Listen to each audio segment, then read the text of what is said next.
Hola, ¿qué tal? Mi nombre es Missy, The Point. Y se preguntarán, ¿de qué vamos a hablar el día de hoy? ¿Alguna vez se han preguntado por qué el agua que llega a nuestras casas es cristalina? ¿Será acaso que si llegara café, gris o verde, será buena? ¿Conocen ustedes el término de calidad del agua? Y también, ¿cómo es que se monitorea la calidad del agua? Estas incógnitas y muchas más serán resueltas por nuestra invitada del día de hoy, la doctora Eire Reiniaga, catedrática de CUSEI. Y se preguntarán por qué esta vez no estoy diciendo que estoy invitando a alguien experto en el tema. Y es porque realmente las dos somos expertas en el tema. Así que la plática va a estar muy interesante. Bueno, sin más preámbulos, comencemos. Eire, bienvenida. Gracias, doctora Missy. Ay, Qué no, honor estar aquí. Todavía no soy doctora, pero ahí vamos, ahí vamos. Ok. Pero muy bien. De verdad, muchas gracias por haber aceptado la invitación. Bueno, antes de empezar con todo esto, me gustaría preguntarte, ¿cómo quieres que me refiera a ti? ¿Eire está bien? Eire está perfecto. Muy bien. ¿Qué pronombre? ¿Ella? Muy bien. ¿La loca? Ahí ya somos dos. Uy, esto va a estar muy divertido. Muy bien. Y te puedo hablar de tú, ¿verdad? Por supuesto. Siéntete en confianza, Missy. Muchas gracias. Porque, no, yo también conozco luego unos catedráticos que se las dan, que no les gusta que le hablen de tú, tienes que hablar de usted. Pero, no soy. Bendito Dios, bendito Dios. Pero bueno, ya que ya asentamos estas partes de aquí, me puedes decir Missy, me puedes hablar de tú con toda confianza. Y antes de empezar, te voy a platicar en qué consiste esta entrevista. Esta entrevista está repartida en 3 bloques. En el primer bloque te voy a hacer una serie de preguntas sobre ti. En general, te voy a hacer unas preguntas muy aleatorias. Tú respóndeme lo primero que se te venga a la cabeza. No te cohibas con nada de eso. En el segundo bloque vamos a hablar un poco más sobre el tema principal, que es esto de calidad de agua y monitoreos, y también lo que está pasando en algunos cuerpos de agua aquí. Y en el tercer bloque me gustaría que me dieras algunas palabras para invitar a las juventudes a que se metan en esto relacionado con el agua y con la ciencia, para ver si luego sacamos unos nuevos científicos, a lo mejor incluso algún tesista para ti. Pero excelente. Muy bien, vamos viendo qué pasa con esto. Así que empecemos con el primer bloque. ¿Preparada? ¿Preparada? Muy bien. A ver, déjame ver qué se me ocurre preguntarte. ¿Perros o gatos? Gatos. Gatos. ¿Por qué gatos? Porque son independientes y solitarios. Me gusta. Se cuidan solos. Tengo 3. Sí. Tengo 4. ¿De qué color son? Tengo amarillo, uno pardito, otro gris y una calico. Yo tengo una vaca, tengo un atigrado y uno blanco de 2 ojos. De los que tienen de esos de... ¿Cómo se llama esa cosa? Heterocromía. Oye, mi gato, el que es como silvestre, ajá, blanco con negro, también tiene heterocromía. ¿En un serio? Ojo verde y uno azul. El mío igual. Creo que es el verde y creo que es el azul. No me acuerdo. Es que ese gato es un demonio. Pero me encanta ese gato, es mi favorito. Bueno, no puedo decir eso porque si no mis otras gatas se van a poner celosas si ven este video. Pero bueno, ¿en qué estábamos? Sí, gatos. ¿Qué prefieres? ¿Caminar o correr? Caminar. ¿Prefieres viajar en avión o en autobús? En avión. ¿En avión? ¿Por qué en avión? Porque llegas más pronto. Es un muy buen punto. ¿Día o noche? Noche. Eres también de los que trabajan de noche. Claro, por fin todo mundo se calla. Sí, hay mucho silencio en la noche y si uno se puede concentrar, poner su musiquita y nadie la va a molestar. Me encanta trabajar de noche también. Solo lluvia. Lluvia. Me gusta y sobre todo ahorita que estamos en sequía, necesitamos la lluvia ya con urgencia. Admiro el sol, pero la lluvia. ¿Sabes que somos el único planeta en el sistema solar que tiene agua que cae del cielo? Así, ¿he escuchado de algún lugar en el que caen diamantes? Saturno. Oh, sí. A mí me encantaría estar ahí nada más para tener diamantes, pero seguro me van a descalabrar. No, porque no tiene núcleo. ¿No? Es un gigante gaseoso. Ni siquiera es sólido. Así que es más probable que explotes cayendo por la alta presión. Ay, no, mejor no. Mejor no voy a Saturno. Aquí estoy muy... No lo hagas, Missy. No. ¿Quién sabe? A lo mejor luego saco un cohete aquí de Mrs. Lab y nos vamos para allá de visita. Pero no, eso será para después. No, Missy. Te queremos. Te queremos mucho tiempo aquí. Gracias. Pues, ¿cuál es tu comida favorita? Bueno, esto va a sonar extraño, pero mi comida favorita son las papas a la francesa con mostaza. A mí me gustan también con mostaza. Antes en la universidad me acuerdo que iba por papas a la francesa. Les ponía mostaza, ketchup, mayonesa y les ponía también queso amarillo. Me encantaba comer eso. Era mi comida porque regresaba a la jornada laboral a estudiar y entonces tenía que recuperar energía. Pero son muy ricas. Y... Eire, una pregunta más. ¿Qué te motivó a estudiar ciencia? La observación. Justifique su respuesta. Bueno, fui la menor de una enorme familia. Y la distancia entre el hermano, que es más grande que yo, y yo en años es grande. Así que pues nadie quiere hacerse cargo cuando eres adolescente de la bebita, porque hay cosas mejores que hacer, como chicas, chicos, fútbol, cine, los 80s. Así que pues tuve mucho tiempo de observar. Y como ellos hacían que me cuidaban y yo me hacía la cuidada, pues entonces observaba. La observación me llevó a dedicarme a la ciencia, el preguntarme por qué y buscar las respuestas. Y a dudar de las respuestas que mis hermanos y hermanas me daban, porque yo les creía, claro, ellos son los mayores, han de saber. Y cuando te das cuenta de que no lo saben, primero te decepcionas, pero después te causa alegría y curiosidad. Entonces, ¿cuál es la verdad? ¿Por qué sucede esto? ¿Por qué el agua moja? Uy, me encanta ese cierre de por qué el agua moja, porque justamente eso es de lo que vamos a hablar el día de hoy en el bloque 2. Y es justamente esto. Me gustaría, ahorita que estamos tocando el tema de la observación, fíjate que a mí también cuando empecé a trabajar en esto de la ciencia fue por mucha curiosidad en saber qué es lo que estaba pasando. Mi área principal son materiales, nada que ver con el agua, pero pues con el paso del tiempo fui como que cayendo poquito a poquito en ese tema del agua y dije, esto me gusta y me interesa conocer más a fondo. Entonces fue la misma observación lo que me motivó a seguir más en estos temas. Y una de las cosas también que influyó mucho en esto es que trabajé en un laboratorio de análisis de agua. Esto no lo saben muchas personas, más que a menos que me conozcan. ¿Cuál? Uy, no es de aquí, es de Tamaulipas. Bueno, pero qué impresión, wow. ¿Con qué trabajabas? ¿Con Hack? ¿Con Hanna? ¿De qué eran tus equipos? Desafortunadamente no me tocaban los equipos de análisis instrumental, me tocaban los de gravimétricos. Sí, ya sé, es decepcionante, pero ahora ya los conozco y los uso. Ya sé. No salías del cono IMOV. Pero pues es lo que me tocó, desafortunadamente. Luego ya me metí a residuos. Y en residuos sí ya he utilizado cosas más entretenidas. Pero sí, hacía muchos gravimétricos. Y ahí fue donde conocí el tema de que había calidad del agua. Para mí el agua siempre era igual. Entonces, cuéntame esto de qué es la calidad del agua, por qué se monitorea, en qué nos estamos enfrentando con esto. Vamos a partir de lo siguiente, Missy.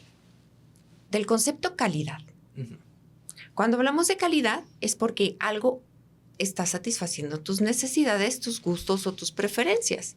Tú podrías decir, bueno, este artículo es de calidad porque satisface mis necesidades, gustos y preferencias.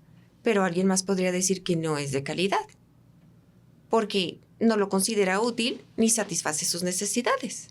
Por eso es que la gente compra lo que cree que necesita o lo que quiere porque cree que lo necesita. Bueno, ese es otro tema, consumo responsable. Bueno, si nosotros asumimos calidad de agua, es porque va a satisfacer las necesidades de un uso. Perdón por mis movimientos de las manos, es un... No, tú. Eso le da sabor a la entrevista, tú no te preocupes. Y eso que me tomé el medicamento. Entonces, diferentes calidades, diferentes usos de acuerdo a las necesidades que tenga un sector. No va a ser la misma calidad de agua que tiene el consumo humano que es la que se manda a potabilizar y que llega hasta nuestras casas para satisfacer nuestras necesidades, para tener una vida saludable, no en el sentido de lo que como, sino que el agua me permite lavar superficies para permanecer saludable, para que no me enferme por andar viviendo pues entre la suciedad de la casa, por no asearla, por no tener agua corriente en los baños, por no tener las excretas acumuladas, etc. Y que esa agua tiene la calidad suficiente porque es segura para mí. Satisface las necesidades de seguridad para el usuario final. Si nosotros hablamos de agua que se utiliza para riego agrícola, no importa si tal vez tenga litio o zinc, porque forman parte de los minerales de los vegetales que nosotros consumimos. Entonces puede utilizarse perfectamente para riego. No importa que tal vez sea de un color verdoso porque el procedimiento de tratamiento no fue muy eficiente para las algas y pues liberaron esa coloración verdosa. Y se puede regar perfectamente, incluso le van a aportar otros minerales más, en el caso de las diatomeas silicio, en el caso de otras algas pues carbono, nitrógeno que necesita la tierra, las plantas para poder crecer. Si estamos hablando de las actividades pecuarias, no vas a utilizar la misma calidad de agua que se utiliza para tu consumo, para lavar tus frutas y verduras y para bañarte, que para lavarle a las vaquitas y puerquitos. ¿Qué más da si tiene ciertos componentes que no deben de estar ahí para un ser humano? Porque solo se va a utilizar para lavarles a los puerquitos, a las vaquitas, a los pollitos. Y si hablamos de un uso en la industria, imagínate, ¿qué pasaría si utilizáramos litros y litros de agua potable destinada para el consumo humano, porque es segura, para enfriar bloques de acero? No tiene caso. Entonces ahí realmente no te importa si el agua tiene metales, si tiene hidrocarburos, si tiene plaguicidas, porque solo lo vas a utilizar para enfriar metales.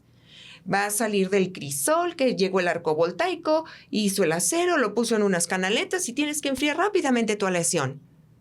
No necesitas agua súper pura para eso. Así que la calidad depende de qué necesidad vas a satisfacer. La calidad es diferente a contaminación. Contaminación es lo opuesto a calidad. Cuando el agua que viene de la naturaleza, ya sea por un cuerpo de agua superficial, como el lago de Chapala o el río Santiago, o un manto freático, si tú no encuentras sustancias a las cuales les denominas xenobióticas o ajenas a la vida, pero que tiene minerales de acuerdo a su origen natural, puede tener un poquito más de azufre, puede tener tal vez zinc, puede tener boro, como en las zonas boratíferas naturales, como las que están en Chile. Puede tenerlas porque por los procesos geológicos propios del planeta, tiene de forma natural esos componentes, pero no tiene los xenobióticos. ¿A qué me refiero con un xenobiótico? Hidrocarburos totales de petróleo, ocasionados por contaminación hacia las aguas superiores, hacia las aguas superficiales que hacen los humanos. Metales pesados derivados de la industria metalmecánica, de la galvanización. Altas concentraciones de fósforo, de nitrógeno, de magnesio y de otros nutrientes que se utilizan en actividades agrícolas para potenciar el crecimiento de las plantas. Hormonas que derivan de las excretas de los pollitos y de las vaquitas. Porque sí, les dan hormonas. ¿O nunca se han preguntado cómo es que un pollo llega a la adultez en 28 días? Grandes misterios del tercer milenio. Pero no, sí es cierto. Me consta. Bastante extraño. Y todo eso que no debe de estar ahí, se dice que el agua está contaminada. Por lo tanto, cuando el agua pierde su calidad porque no satisface una necesidad de acuerdo a una actividad económica, es que el agua está contaminada. Y es agua de mala calidad. Y hay que recordar, la calidad de agua es denominada en función del uso o actividad económica que le vayas a dar. Si tú quieres el agua para bañarte, con que sea segura para ti, con eso es suficiente. Que no te estés bañando con larvas de ascaris o de Necaton americanus o de entamebas o huevecillos de... Huevos del minto. ¿Del minto? Exacto. que no tenga vibrio cólera? Bueno, aunque sí tiene. Pero eso es otro tema. Yo lo vi, lo monitoreé. Bueno, esa es un agua segura. Pero si tú te pones a pensar, es que sale café, ¿cómo va a ser segura? ¿Por qué sale café? ¿Porque no es segura? ¿Porque no tiene calidad?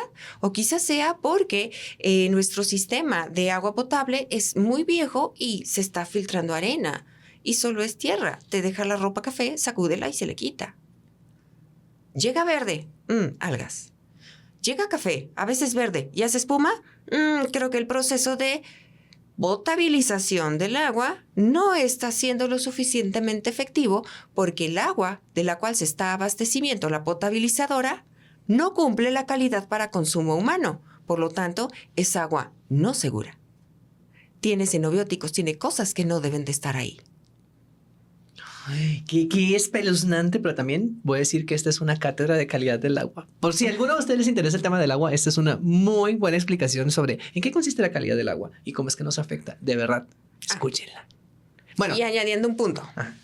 La calidad de agua no se mide de acuerdo a la NOM Semarnat 00001 2021, creo que es la que entró, acaba de entrar. ¿Es el 2021? Sí. Creo. Sí, creo que fue el 2021, porque para el 20, para el 20 todavía estaba en proyecto y muchos pusieron el grito en el pelo. Esa es regulación de límites máximos permisibles de concentración de contaminantes en aguas de descarga, no para aguas superficiales. Y se preguntarán, entonces, ¿qué norma regula las aguas superficiales en nuestro país? Ninguna. Chan, chan, chan, chan. Solo existe algo que se llama Criterios Ecológicos de Calidad de Agua de 1989. Y no ha sido actualizado y nadie ha trabajado al respecto. Y no es obligatorio cumplirla, como la norma. ¿Me recuerdas por ahí un proyecto, no mío, pero con el cual estuve trabajando, en el que justamente estaban haciendo monitoreo de agua para poder conocer, creo que para proyectar al 2025 cuáles iban a ser los cuerpos de agua con buena calidad, que se estuvo haciendo durante varios años? Era un proyecto de Conagua, en el cual tuve la oportunidad de participar, nuevamente con las cosas aburridas de gravimetrías, pero estuvimos ahí apoyando desde mi trinchera. Y recuerdo justamente esto que acabas de mencionar, que es muy importante. Las normativas no cubren todo. Entonces, al no cubrir todo, quedan ciertos espacios aquí que abren áreas de oportunidad, en las cuales justamente tenemos que diseñar nuevas estrategias para poder saber si estos cuerpos de agua de los que estamos hablando van a cubrir la calidad que necesitamos a futuro o en el presente. Entonces, aquí entramos en el tema de monitoreos. ¿Qué es lo que exactamente se hace en los monitoreos? Depende del tipo de monitoreo que estés haciendo y cuál vaya a ser la finalidad. Por ejemplo, si hablamos de los monitoreos por las entidades gubernamentales, es un monitoreo mensual que pueden ser, a veces hacen del tipo transversal, que es muestreo simple, van un día, sacan agua, y si el calendario se les atravesó con un día festivo, pues simplemente no van. ¡Ay, Dios! Y reportan hasta el mes siguiente, y lo reportan en función de la concentración que estén dando. Lo que yo siempre me he preguntado es, de esas enormes matrices de datos que tienen en Excel, y concentraciones y concentraciones y concentraciones, decirte, de acuerdo al semáforo de calidad de agua que tiene México, pues así está la calidad. Entonces, potabilizadoras de Guadalajara, pues resulta que nuestra principal fuente de abastecimiento se disparó en concentraciones de nitrógeno total, se disparó en concentraciones de fósforo total, y pues resulta que viene bautizado con algún disruptor endocrino y plaguicidas. Así que a su viejo Crofta de 1966, o sedimentador, ¿es un sedimentador? Si es un sedimentador, pues creo que necesitan cambiarlo. Ya no es suficiente el cloro. Se supone que esos datos para eso deberían de servir. Por otro lado, al estar monitoreando nutrientes, principalmente el nitrógeno y el fósforo, para estar evaluando año con año cómo se va deteriorando un cuerpo de agua superficial. ¿Por qué los nutrientes? Porque esos nutrientes provocan algo que se llama floración de algas. Las algas echan a perder los cuerpos de agua superficial, crean natas verdes en la superficie y eso mata a todos los seres vivos que forman parte de los ecosistemas, entre ellos los peces. Chapala nos brindaba servicios ecosistémicos como la carpita, la tilapia, y ahora ya no los ves. Los pH son incluso de 9 en algunas zonas. No. ¿Qué va a crecer ahí? Las algas felices. Pero entonces ya no brinda un servicio ecosistémico, ya no alimenta a una comunidad. Esos monitoreos que tienen las instituciones o organismos gubernamentales para eso sirven. Se supone que con esas enormes matrices de datos vas a las potabilizadoras y dices, ¿sabes qué? En este cuatrimestre salieron disparados estos tales componentes, así que pues métele tal cosa. Tenemos disparada Escherichia coli, échale más cloro. Tenemos demasiados sólidos, dale más cribados o dale más sedimentación o coagúlalos con alguna sal de aluminio, métele otro tratamiento. Pero no pasa así. A diferencia del monitoreo científico. El monitoreo científico, digamos que de forma no tiene mucho, pero sí tiene mucho de fondo, porque no tenemos esos calendarios de monitoreo. Tenemos la libertad de ver diferencias estacionales, porque obviamente no tenemos tantos recursos como las entidades gubernamentales de ir cada semana, cada mes y tener 19, 20 estaciones de monitoreo. Pero de forma no tenemos mucha base, pero sí de fondo, porque al ser científicos nos formulamos la pregunta. ¿Cómo empieza el método científico? Observa, ¿qué está pasando? Te formulas una pregunta. Ajá, entonces ya sabes qué es lo que quieres monitorear. Uy, me encanta. Para eso sirve. Me encanta esta diferencia porque justo, bueno, no es por tirarle a las instituciones gubernamentales, pero están atañidas a un calendario. Y la parte científica sí tiene un poquito más de libertades en ese sentido. Y tampoco es como que, bueno, no vamos a delegar responsabilidades y culpas porque ya sabemos que todas las personas son actores en esta situación. Entonces, todos los organismos tienen de alguna u otra forma también la culpa aquí. En este caso, si hablamos de las potabilizadoras, sabemos que también, bueno, si te están dando esta matriz de datos, también tu responsabilidad es educarte, saber cómo traducir todo esto. Y que le digas a la población, a la comunidad, ¿saben qué monitoreamos Chapala y obtuvimos esto? Justo. No se metan al agua, les va a dar una dermatitis. Y aguas con las filarias, se les van a meter entre los dedos de los pies. Uy, no, asco. Pero es justo la parte de la interacción entre todas las personas y entidades que están trabajando es muy importante porque a veces hacemos a un lado como personas en la academia de que esto es mi trabajo y hasta aquí termino el aporte. Pero en realidad no, o sea, tiene que ver algo más allá. Y esto que nos explicas del monitoreo científico justamente va para allá, por lo que estoy entendiendo. No se queda solamente en la investigación, sino que es en la comunicación. La comunicación. Y actualmente vivimos en una época de muchas transiciones políticas, económicas, sociales, bélicas y climáticas. Así que cuando te dedicas a ciencias ambientales, tienes que pensar sí o sí en sostenibilidad. Así que observo cómo está nuestro cuerpo de agua superficial que nos abastece de agua. ¿Cómo está? Te formulas la pregunta, la hipótesis. ¿Es posible que esté pasando esto? Diseñas toda tu metodología de muestreo, de análisis de muestras, de análisis de datos y le metes la parte sostenible. ¿En qué beneficia económicamente, socialmente y ecológicamente los datos que yo estoy monitoreando? Los 3 pilares de la sostenibilidad. ¿Qué estoy aportando? Hacer ciencia por hacer ciencia no tiene sentido actualmente. Estamos en una época de hechos históricos. Somos generaciones que ha vivido demasiadas cosas. Yo no sé si estás enterada, Missy, pero estamos a un suspiro de una tercera guerra mundial. No la invoquemos. No la invoquemos. Toco madera. No sé dónde hay madera, pero la toco. Sí, estamos a 3 segundos, de acuerdo a los del... eran Atomic. Oh, sí, el reloj atómico. El reloj atómico a 3 segundos del Doomsday, del apocalipsis. Y además, No es por ser conspiracionista, pero ¿no te parece extraño que por todos lados estén saliendo bólidos y estrellas fugaces gigantes? Interesante cuestionamiento. Bueno, ya es una cuestión a nivel de sistema solar. Estamos entrando en esa época en la cual le toca cierta desestabilización gravitacional a nuestro sistema y las piedras empiezan a visitarnos. ¿Y también tendrá que ver esto con lo de los campos electromagnéticos que han estado diciendo por ahí?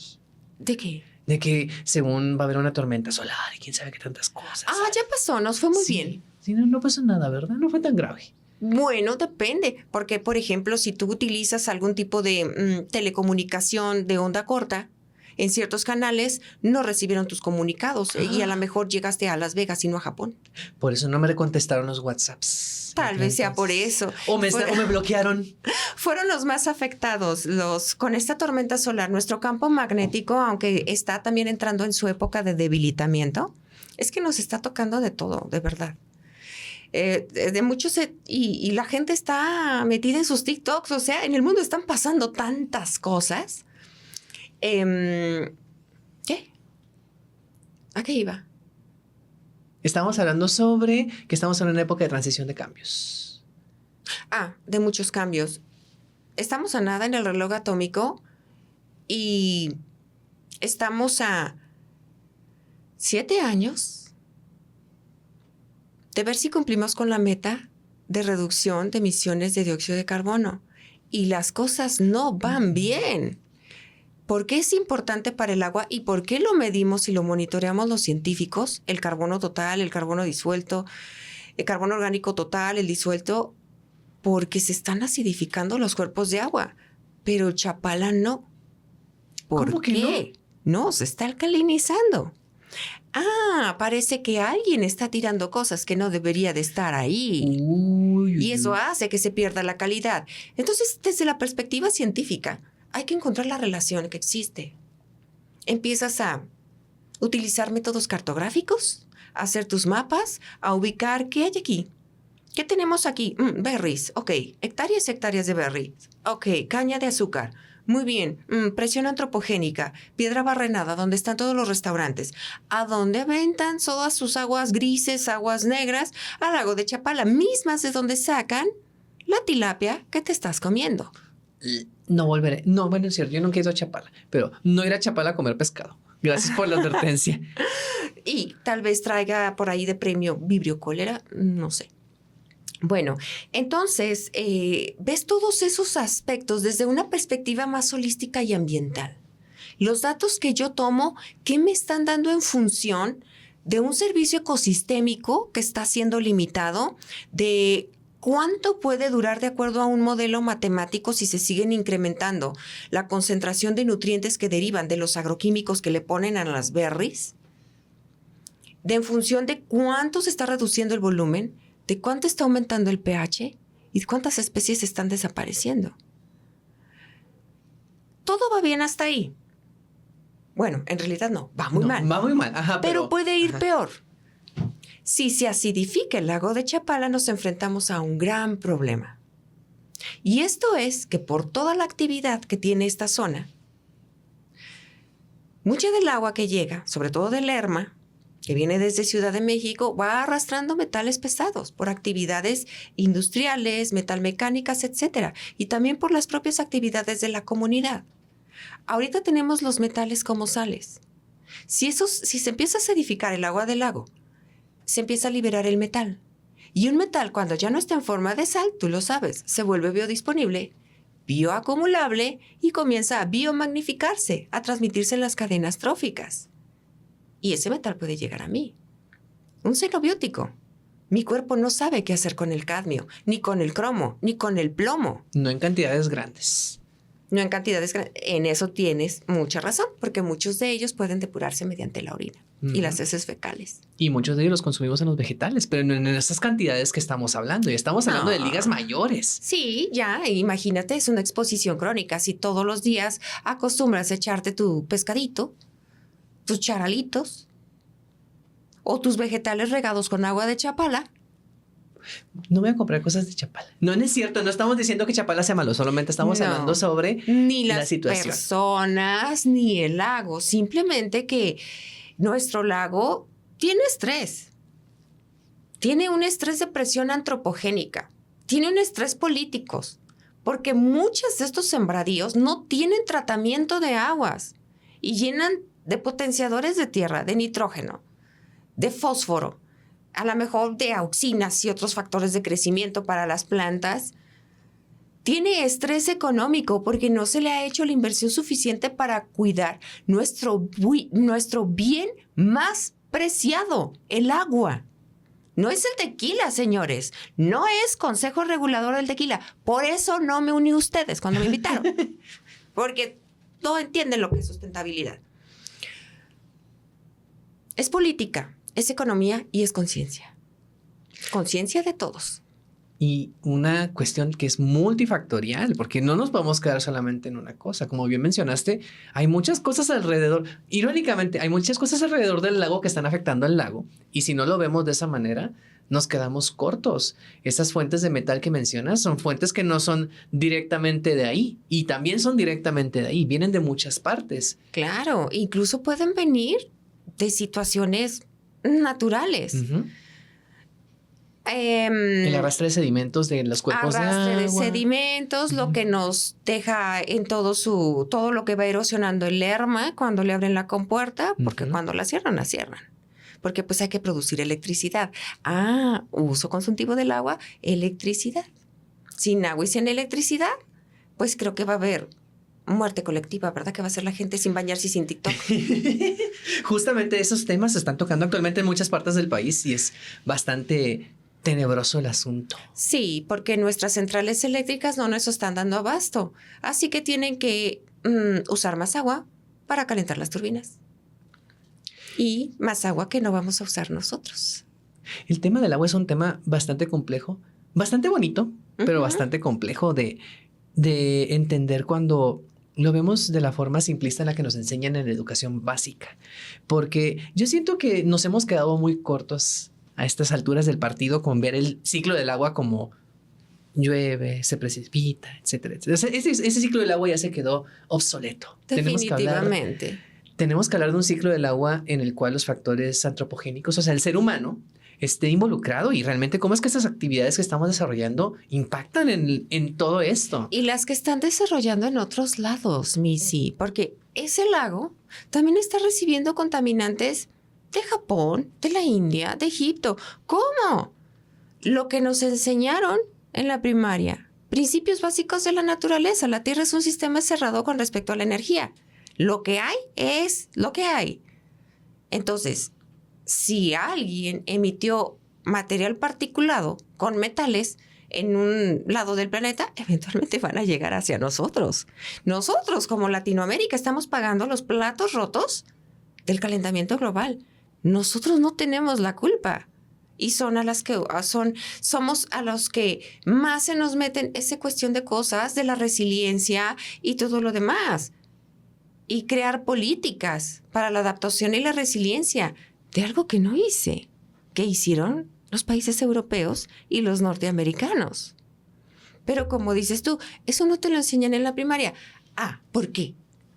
Porque sostenibilidad siempre se ha visto desde una perspectiva transversal. Es el eje transversal. Y así que el agua cae, moja, las estrellitas brillan y te vas a casar y vas a tener muchos hijitos. Pero sabemos que así no son las cosas. No, y es bastante complejo lidiar con esto. Cuando hace algunos meses, cuando estaba trabajando con temas de los objetivos de desarrollo sustentable, de los cuales, opinión personal, por favor, si es necesario editarla, editan. Los objetivos de desarrollo sustentable se me hacían un poco inverosímiles, no en el sentido de que el objetivo sea malo, sino que creo que no considera justamente estas diferencias culturales que las que estás mencionando, de que en Latinoamérica tenemos que pagar los platos rotos de otros países, pero en realidad los objetivos están pensados justo desde la visión de esos otros países en lugar de ser la visión de lo que está pasando aquí. Estoy completamente de acuerdo contigo, Missy. ¿Y sabes qué? Yo enseño los 17 ODS en mi materia de desarrollo sustentable, en CUSEI. Así que se los enseño, pero también les enseño a que tengan el pensamiento crítico. Porque les he dicho yo a mis estudiantes, fíjense muy bien lo que dice los principios del derecho ambiental internacional. Y que cada país se va a hacer responsable de lo que produzca y que va a recibir apoyo para cuestiones medioambientales globales. No le van a decir, hazte cargo tú y deja de emitir y métete locamente y vete de boca a una transición energética para la que no estás preparado. Y tampoco tú, Alemania, por eso tienes problemas de inflación. Y ahí andas explotando Nord Stream. Bueno, es una suposición mía. Pueden borrarlo. ¿Saben qué es Nord Stream, verdad? El gasoducto de Rusia. Uy. Temas complejos. Temas muy complejos. Exacto. Entonces, los ODS es todo el mundo, todos iguales, sin dejar a nadie atrás. Un momento.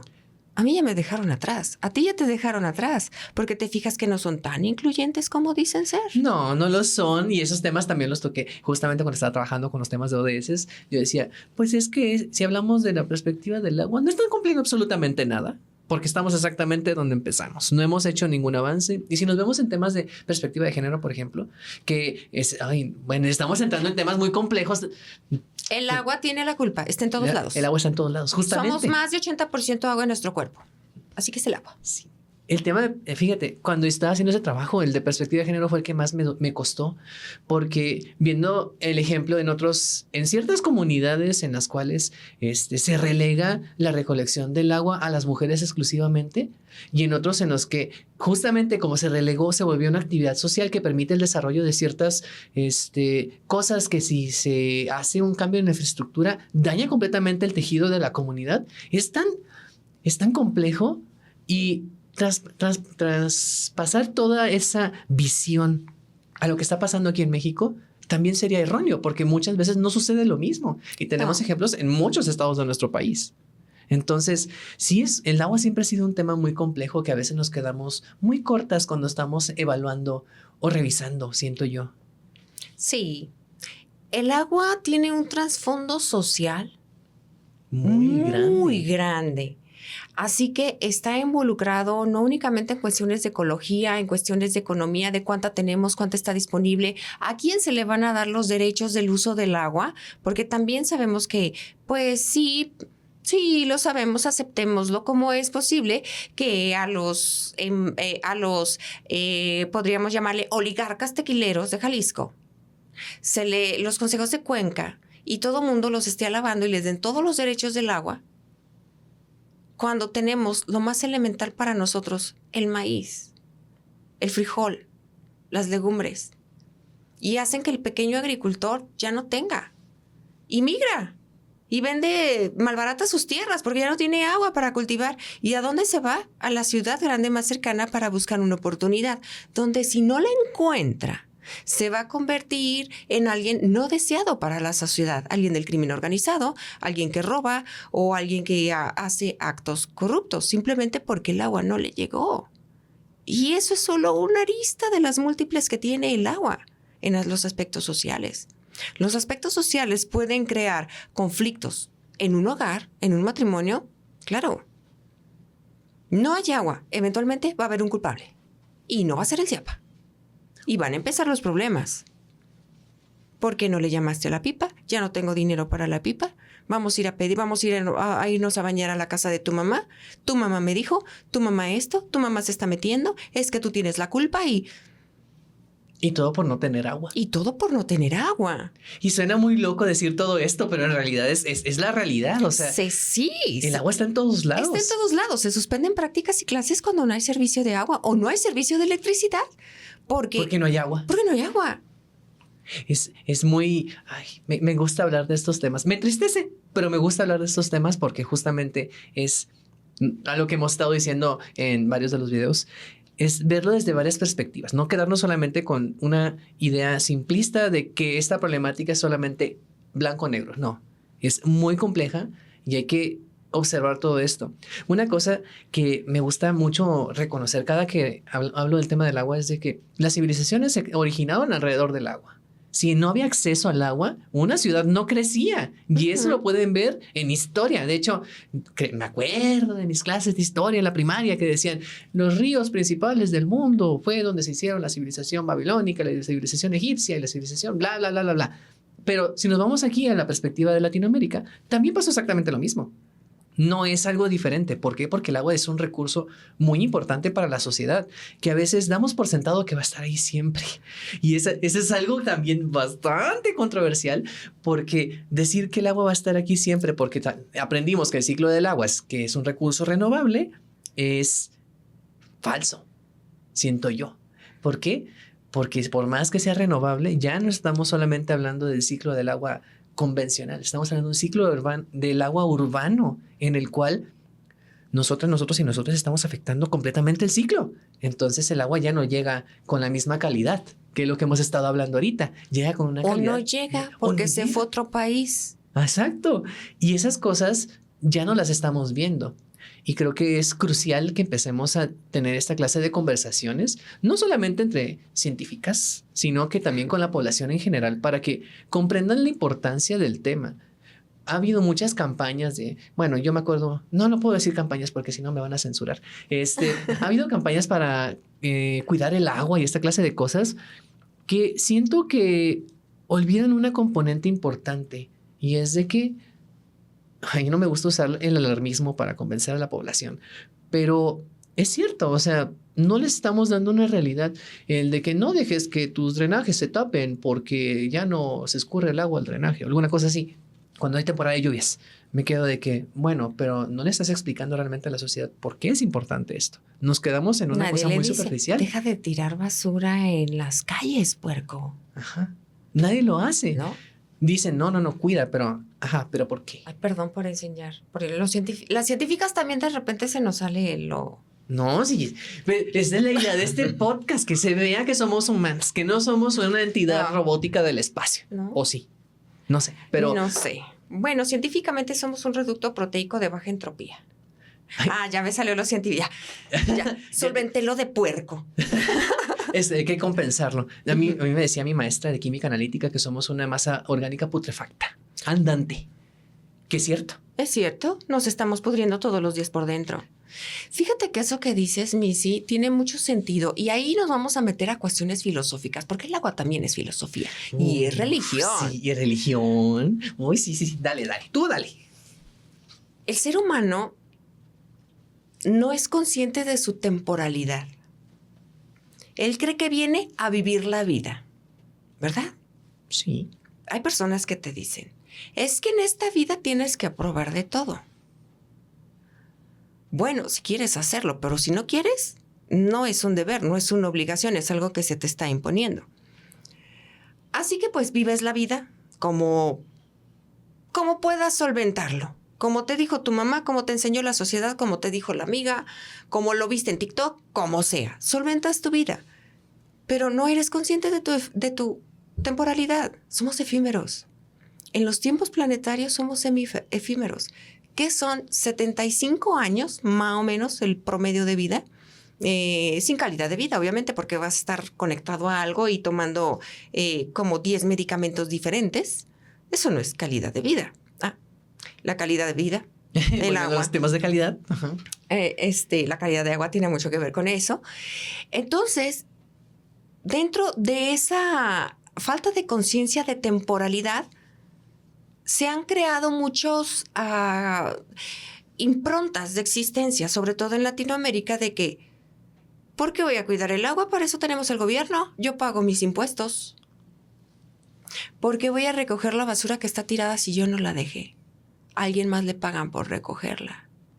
¿Por qué voy a pensar en futuras generaciones que no van a tener agua si yo voy a estar muerto cuando eso pase? Porque no somos conscientes de esa temporalidad. ¿Qué pasaría si el ser humano no viviera 75 años, que viviera 400 años? ¿Cómo cuidaría el agua? Tengo que cuidar el agua porque voy a vivir 400 años. Tengo que cuidar los recursos. Tengo que enseñar y tengo que aprender de toda esta civilización que cuando se viven 400 o 500 años con suerte, tenemos que cuidar todos los recursos porque somos muchos. sería una filosofía de vida diferente la que tuviéramos. Seríamos más conscientes de que el globalismo, que lo tomas, que ahorita está de moda, no es la salida, porque no está respetando tus tradiciones y la forma de cómo a ti te enseñaron a hacer las cosas, de que no está tomando en cuenta cómo se comporta tu sociedad latina. Entonces, no puedes tener el mismo estilo de vida que tiene un Estados Unidos de úsalo y tíralo en Latinoamérica. Uno, porque los recursos económicos son escasos. Y dos, porque somos, y hay que ser conscientes de que somos efímeros, de que a México le gusta mucho copular y crecer demográficamente, y que va a haber un punto de que Chapala no va a abastecer agua a los tapatíos. Si los tapatíos pensamos de que vamos a vivir 400 años, nos imagináramos eso, seríamos más conscientes, tendríamos otra filosofía del agua y se lo enseñaríamos a los niños. No tienes por qué dejar la llave abierta. No tienes por qué utilizar gel de baño y esponja y acondicionador y preacondicionador y matizador y todo eso porque... ¿Y luego qué vas a hacer con el agua? No hay para todos nosotros. Desde ese punto de vista filosófico, ahora me brinco al político y al geográfico. Políticamente, Estados Unidos tiene mucha influencia en los patrones de consumo que tiene el mexicano. Y geográficamente, pues porque lo tenemos arriba. Tenemos un tratado de libre comercio donde ellos no pagan aranceles para meter sus productos, pero nosotros sí, si no habían los datos. Y queremos tener un estilo de vida como ellos. Porque su estrategia de marketing ha sido insólita. Yo fui de esa generación que compraba pantalones Levi's y tenis Puma en Aurrera, ahora Walmart. Y ahora resulta que la mercadotecnia los convirtió en algo que es exclusivo y elitista porque te dan un estatus. A final de cuentas, seguirá siendo un reducto proteico de baja entropía. Y todo lo será. Y Elon Musk también. Todos lo serán. Pero como la gente quiere pertenecer o sentirse parte de, y si lo que no te gusta en tu país como México, donde ves gente pidiendo limosna, donde ves que tienes gobiernos corruptos, es la realidad. Donde ves que todavía está el típico mexicano que piensa de que me chinguen, a que lo chingue, pues mejor me lo chingo. El que no tranza no avanza. No existe una conciencia de que la forma en que consume agua el norteamericano no puede ser la misma que consume el mexicano, porque nuestras circunstancias son diferentes. No puedo darme el estilo de vida que tiene el norteamericano, aunque para ellos represente estatus, porque mis circunstancias son diferentes.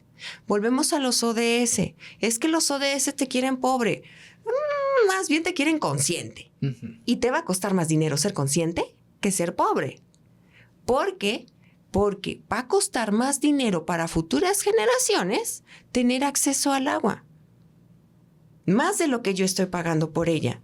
Entonces, políticamente, consumimos demasiada agua por tener un estilo de vida que económicamente se asemeje al vecino de arriba. Así que el agua lo abarca todo. Si desde la escuela, en lugar de decir, ay, mira, vamos a ver a las Kardashian y está de moda usar esto y ya salió el nuevo iPhone y está de moda hacer TikToks bailando, aunque no me importen las toneladas de CO2 que estoy emitiendo cada vez que subo un video a TikTok. Ay, me estás leyendo, perdón. Yo genero muchas toneladas de CO2 generando videos en TikTok, pero continuamos. Y que esas toneladas de CO2 van a acidificar el agua de los mares, van a hacer que más especies que son súper importantes, las especies marinas, las especies acuáticas de los océanos, estén muriendo o tengan patrones de migración diferente, teniendo intercambio con otras especies que no conocían y que puede provocar el asesinato entre ellas, porque pues tienen que migrar. a lados que no conocen, a lugares que no conocen.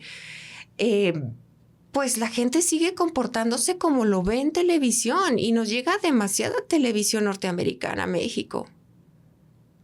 Y en lo que estamos enchufados viendo un Netflix o viendo un Amazon Prime, tenemos ahí conectadas miles de cosas en lugar de enseñarles a los hijos a tener un huerto en casa, de desarrollarles las habilidades blandas, entre ellas la convivencia social, porque es más, desde el útero ya estás en contacto con la tecnología. Ahora lo viste con la pandemia. Las parejas que eran pareja dejaron de ser pareja porque no sabían con quién estaban viviendo, en realidad, todo el tiempo trabajando. Así que, filosóficamente, tenemos una muy mala percepción de los seres humanos, de que cómo nos vemos y lo que queremos ser o representar ante la sociedad, porque geográficamente tenemos políticamente a alguien que nos influye mucho y nos influye mal, porque ellos sí tienen, nosotros no. Y esa es nuestra realidad ambiental.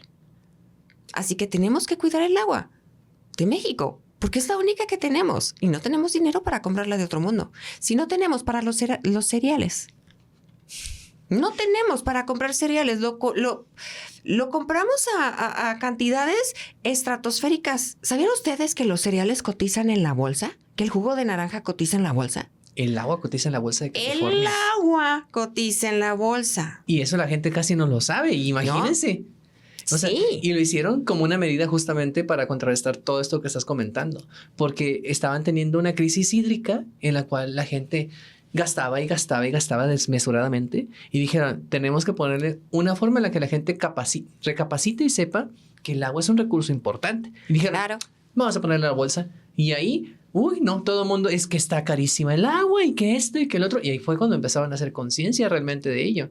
Y entramos justamente en estos temas que estás mencionando, porque se vuelve complejo hablar del agua cuando lo empiezas a ver desde una perspectiva diferente a solo estamos hablando de calidad.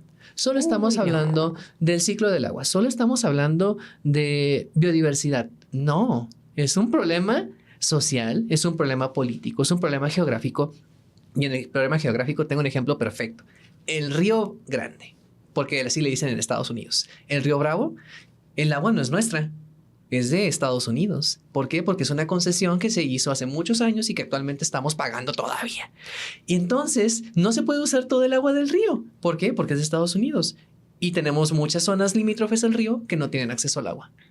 ¿Por qué? Porque no podemos usarla. Entonces se vuelve un problema político. Y no es que sea mala la política, que sea mala la sociedad, que sea mala la globalización, más bien que necesita un gramo de conciencia, que es lo que estamos hablando ahorita. Es conciencia. Ser consciente del entorno, ser consciente de que mi desarrollo aquí no es el mismo que se va a poder hacer en Estados Unidos o en América Central. Inclusive entre los mismos estados tenemos desarrollos culturales y sociales muy diferentes, porque para los que no sepan, yo soy tamaulipeca. Entonces, mi forma de interactuar es muy diferente y mi tono de voz es muy diferente de las personas de aquí de Jalisco. Entonces, cuando llegué fue así como que, a ver, espérame, ¿por qué me estás hablando así? Y dije, no, es que yo sí, bla, bla, bla, bla, bla, bla, palabras más, palabras menos. Pues chócala, Missy. Toda mi familia es de Sinaloa. Es un ejemplo muy claro. La gente yo nací aquí porque aquí fue a donde derivaron a mi mamá, porque yo venía abriéndole la última cesárea que tenía. Así que nací aquí de urgencia. Así que hablo así como tú. Es un choque cultural. Sin filtros. Sí, y es muy importante que las personas que nos están viendo actualmente, las personas que nos puedan ver a futuro y demás, se lleven un gramito de todo esto, aunque sea lo más chiquito, y vean que la problemática es muy compleja, que realmente tenemos que ver más allá de lo que estamos viendo en la escuela y que la labor científica que estás haciendo tú, que están haciendo varios grupos de investigación aquí en la zona y a nivel nacional es muy importante y es relevante justamente porque necesitamos concientizarnos y eso no cualquiera lo hace. Uy, es muy difícil. Hay muchas cosas que tolera la gente. La gente ha aprendido a ser resiliente de gran cantidad de cosas. Y ahorita está muy de moda la palabra resiliente. Bueno, para que lo sepan, la resiliencia es un término creado en las ciencias biológicas y es la capacidad que tiene una especie de adaptarse a un nuevo entorno. Eso es resiliencia. Y ahora lleva la resiliencia a todos lados, porque no nos queda de otra. Cuando nos dicen, tienes que hacer políticas que hagan a las personas resilientes ante el cambio climático, la crisis hídrica, es porque te están diciendo, no, mijito, no vas a tener agua. Así que te aguantas, aprende a aguantarte. Eso es lo que nos están haciendo hacer. ¿Por qué? Porque estamos plagando los platos rotos de un cambio climático, de una crisis hídrica, que no es nuestra culpa. No lo es. Pero la conciencia puede ser resiliente a muchas cosas. Puede ser resiliente a tener que hacer una actividad que no te gusta que te dejaron en la escuela. Puede ser resiliente a que tu mamá te prohíba una noche de Netflix. Puede ser resiliente a que el novio te deje y vuelva y te deje y vuelve. Ay, es que hay personas tan extrañas. Bueno, pero si alguien te dice, toma conciencia de todos los bienes ambientales que tienes y que no los estás valorando y que por esos bienes ambientales es que estás en este planeta, te va a estallar la cabeza. Te va a estallar la cabeza. Desde el momento en que te diga, ¿quién te trajo a este mundo? ¿Tu mamá? No, te trajeron los carbonos que se reciclaron por el ciclo del carbono. De ahí se tomaron los carbonos. Y crear esta conciencia, más que resiliente, te va a volver razonable, te va a volver crítico y te va a volver responsable. Si te das cuenta de que estás aquí por la naturaleza, por todo lo que los servicios ecosistémicos que te da este planeta. Pero a la gente no le gusta ver ese tipo de realidad. A la gente le gusta ver o muy malas noticias porque es morbosa, o muy buenas noticias, porque son de esos que están así como, ay, es que yo no sé qué clase de euforia colectiva y últimamente, Missy, ¿no te has fijado que la ley de atracción, imagínate, un niño ahí en Palestina, ¡que me caiga el misil! Por Dios, el niño lo atrajo, dice la ley de atracción, ¿o qué? No. Bueno, andan con una positividad enfermiza. Si lo crees, lo creas. A ver, Missy, vamos a creer que los tapatíos vamos a ser conscientes del uso responsable del agua de todos los tapatíos. Tú y yo. Hay que pensarlo fuerte, fuerte, fuerte, fuerte, fuerte. ¿Qué crees? No funcionó. No. Porque es una decisión que toma cada persona. Y para que cada persona vea su realidad, de cuánto vive en este mundo, de cuánto le va a dejar a los demás y que hay cosas más importantes que ser una marca o ser un influencer o ser alguien que quiere ser reconocido porque no soluciona sus problemas de la niñez. Entonces, pues las perspectivas son un poco sombrías. Pero somos efímeras, Missy. Nosotros solo estamos aquí un instante en el planeta. Ya le tocará a las otras generaciones. No, pero me gusta esta perspectiva de que hay que ser responsables y conscientes, porque creo que esto nos da pie para ir cerrando el podcast justo con la reflexión. ¿Con qué podríamos decirle a las personas jóvenes, a las personas que están observando este podcast, que se interesen en todo este tema?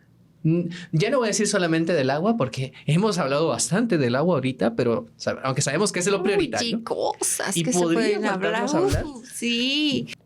Bueno, para ir cerrando el podcast, me gustaría que nos dijeras ¿qué le dirías a las personas que nos están viendo actualmente para que se motiven a entrar a la ciencia, que se motiven a trabajar en temas de agua, que se motiven a trabajar en todo lo que hemos estado hablando? Porque el agua ya vimos que es interseccional, intersectorial y todo lo que pueda, todo lo atraviesa. Entonces, ¿qué le dirías a las personas para que se animen a trabajar estos temas? Los necesitamos. Necesitamos soluciones. Necesitamos soluciones ante 3 grandes crisis globales: la hídrica, la climática y la basura. Así que confiamos en ustedes, nuevas generaciones, jovencitos. Si tienen la vena de la ciencia, explótenla. Necesitamos nuevas fuentes energéticas. Necesitamos mecanismos que sean capaces de purificar o de potabilizar el agua de una manera más rápida, y necesitamos necesitamos profesores, necesitamos educadores ambientales, porque la educación es lo que nos va a salvar como civilización para adaptarnos a cambios que ya son irreversibles y para los cuales no estamos preparados.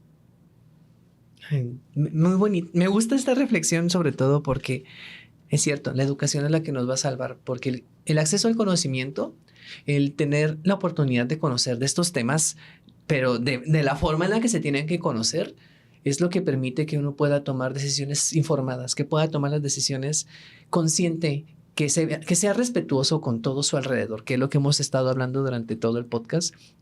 Y también yo agregaría a esto lo que dijiste al inicio, la observación, la curiosidad. Observar.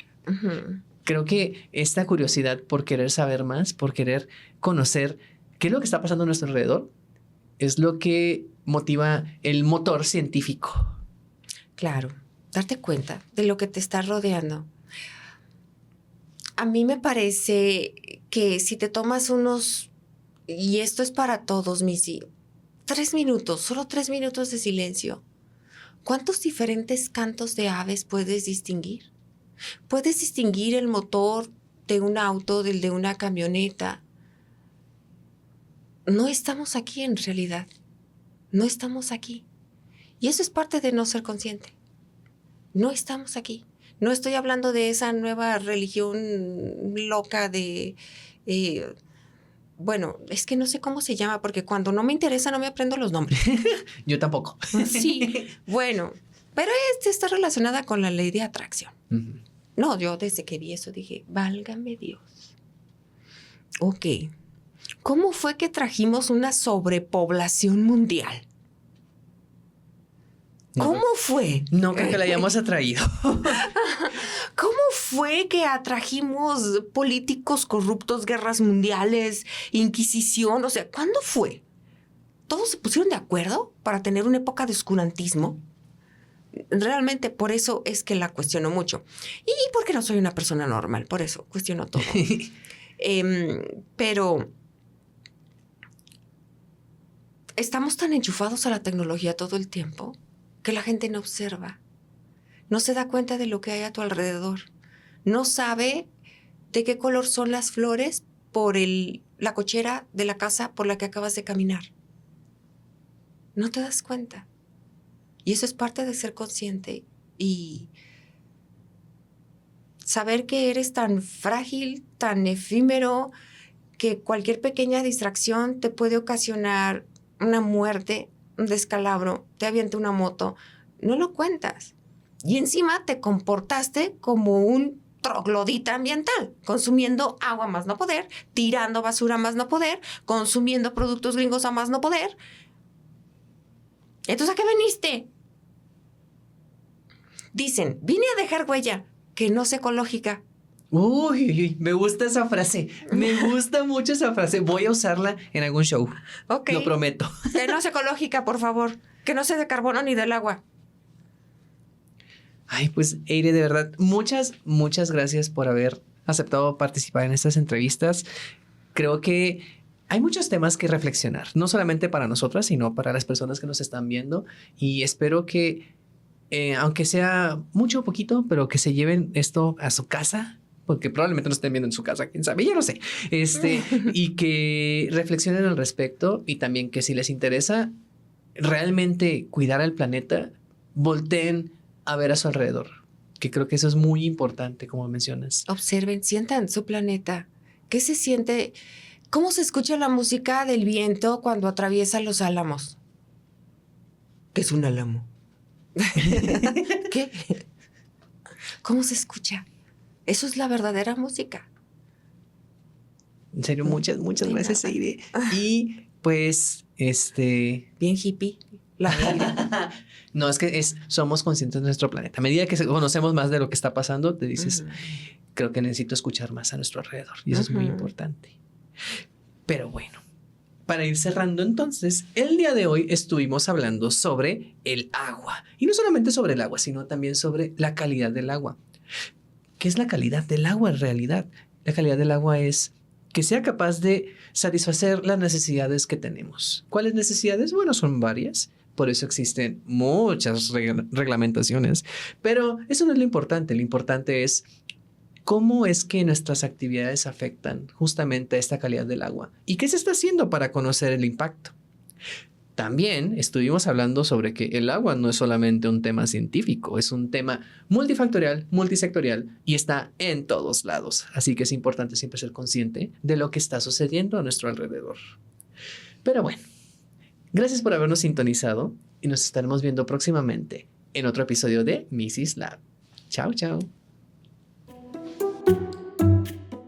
Agradecemos a los patrocinadores que han hecho posible este proyecto.